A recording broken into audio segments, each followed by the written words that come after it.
পেরিয়ে গেছে ৪ দশক, এখনো সম্পন্ন হয়নি ধামরাইয়ের একটি হাসপাতালের নির্মাণ কাজ।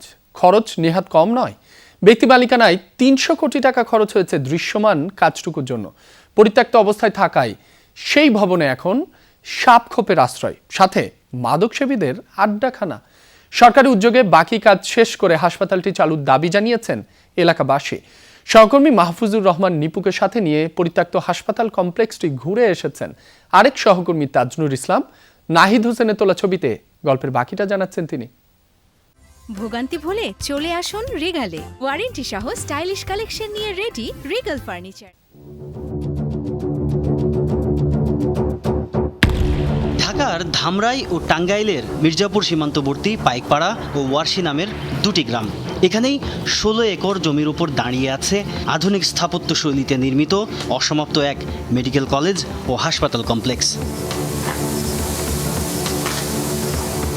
স্থানীয়রা জানায়, শিল্পপতি খান মোহাম্মদ ইকবালের বাবা ক্যান্সার আক্রান্ত হয়ে মারা যান। অসুস্থ অবস্থায় সন্তানদের একটি ক্যান্সার হাসপাতাল নির্মাণের কথা বলেছিলেন, যাতে সুলভে চিকিৎসা সেবা পায় মানুষ। প্রয়াত বাবার ইচ্ছা পূরণ করতেই ১৯৮৫ সালে প্রস্তাবিত ইউনুস খান মেডিকেল কলেজ ও হাসপাতালের নির্মাণ কাজ শুরু করেন ওই শিল্পপতি। কমপ্লেক্সটির অধিকাংশ জায়গা জুড়েই মেডিকেল কলেজের একাডেমিক ভবন, হাসপাতাল, চিকিৎসক ও শিক্ষার্থীদের জন্য আবাসিক হোস্টেল, মসজিদ ও দৃষ্টিনন্দন পুকুর। টানা ২০ বছর ধরে কাজ চললেও শেষ করা হয়নি পুরো প্রকল্প। পরিবারের দাবি, অর্থনৈতিক সংকটে থামাতে হয়েছে নির্মাণ কাজ। ভয় তো লাগবে। কিসের ভয়? সাপ আছে, শিয়াল খাট আসে, মানুষের ভয় আছে। শুধু যে এই এলাকার লোক এইখানে আসে তা না, এখানে দূর দূরান্তের লোক আসে। এখানে আপনার দেখা গেছে সাভার, ধামরাই, ওদিকে মির্জাপুর, টাঙ্গাইল, সিরাজগঞ্জ, বিভিন্ন দূর দূরান্ত লোক এখানে সমবেত হয়। ২০১৭ সালে প্রধান উদ্যোক্তা শিল্পপতি খান মোহাম্মদ ইকবালের মৃত্যুর পর প্রকল্পটি মুখ থুবড়ে পড়ে। এরপর থেকেই পরিত্যক্ত এই কমপ্লেক্সে লতাপাতা আর ঝোপঝাড়ের শাসন, বিষাক্ত সাপ, পোকামাকড় আর শিয়ালের আশ্রয়ে পরিণত হয়েছে এক সময়ের স্বপ্নের হাসপাতাল কমপ্লেক্সটি। এই চাই যে একটা দ্রুত একটা চালু করুক, হ্যাঁ, ব্যবস্থা করার জন্য মালিক পক্ষ করুক বা সরকারিভাবে যেটাই হোক। হাসপাতালে না হয় আমরা এসব আমাদের রোগীদের দূর দূরান্তে যেতে হয়, তাদের একটু হয়রানি হয়। এলাকায় যদি হাসপাতালে থাকতো, এলাকার মানুষের অসুবিধা হতো। সরকারি ব্যাপারে যদি কিছু দেখতো, সাহায্য সহযোগিতা করতো, তাহলে এটা অন্য চালু হইতো। ভবনের ভেতরে ঢুকতেই দেখা মিলল মৃদু বিষধর সুতানলি সাপের। চারপাশে শুনশান নীরবতা, এক কথায় ভুতুড়ে পরিবেশ। পুরোটা পরিত্যক্ত হলেও পায়ে হাঁটা পথগুলো দেখলে মনে হয় চলাচল আছে মানুষের। সবগুলো প্রবেশ পথ বন্ধ থাকলেও দেয়াল টপকে ভেতরে প্রবেশ করে মাদকসেবীরা। এই কক্ষটিকে ইয়াবা সেবনের একেবারে হটস্পট বললেও খুব একটা ভুল হবে না। আমি শুধুমাত্র সামনের এই নির্দিষ্ট একটুখানি জায়গা দেখাতে চাই।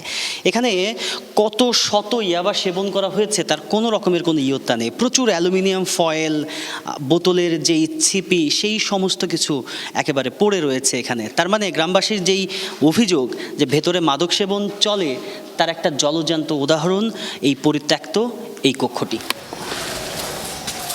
রাত 11টা 12টা থেকে শুরু করে মানে 24 ঘন্টা এইখানে এখন গেলেও এখন মনে হয় 50 জন লোক পাবেন।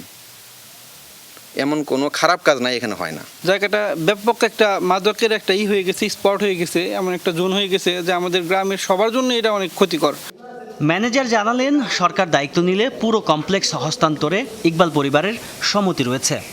মেডিকেল কলেজ বা হসপিটাল, ক্যান্সার হসপিটাল রূপে যদি প্রতিষ্ঠিত করার জন্য আগে আসে, তাহলে পরে ওনারা স্বেচ্ছায় সেটা গ্রহণ করবে। আমাদের এখানে ওই রকম ভাবে হসপিটাল নেই, তো এটা আসলে যদি সরকার একটু দেখতো তাহলে কিন্তু আমাদের জন্য উপকার হতো। হাসপাতালটি চালু হলে ধামরাই সহ আশপাশের এলাকার মানুষ সুফল পাবে, বিশ্বাস স্থানীয়দের। এক কথায় জায়গাটি ভয়ঙ্কর সুন্দর, তবে সবাই যে খারাপ উদ্দেশ্যে এই জায়গাটিতে আসছেন ব্যাপারটি তেমন নয়।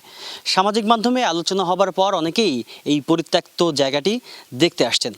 এখন যেটি করতে হবে, প্রশাসনের নজরদারি বাড়াতে হবে, এই পুরো এলাকার নিরাপত্তার দিকে নজর দিতে হবে।